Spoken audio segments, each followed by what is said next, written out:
Fark ettiniz mi bilmiyorum. Toplumda böyle bir hızlı olma çabası var. Yani öğrencilere ben soru soruyorum.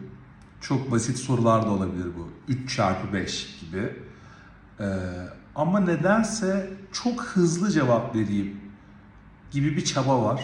Ya da hızlı konuşuyorlar. İnsanlar yavaş konuşmuyor, düşünüp konuşmuyor.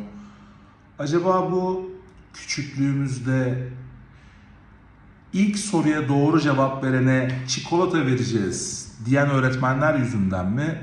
Yoksa ailelerde bir amca olur. Hadi bakalım 3 kere 4 kaç yapıyor? Söyle. 7 kere 8, 8 kere 7 diyen amca yüzünden mi? Bilmiyorum. Ama bence düşünüp yavaş cevap vermek lazım. Çok da hızlı cevap verince bir şey kazanmıyoruz. Önce doğru cevap verelim, düşünüp cevap verelim, sonra hızlanalım.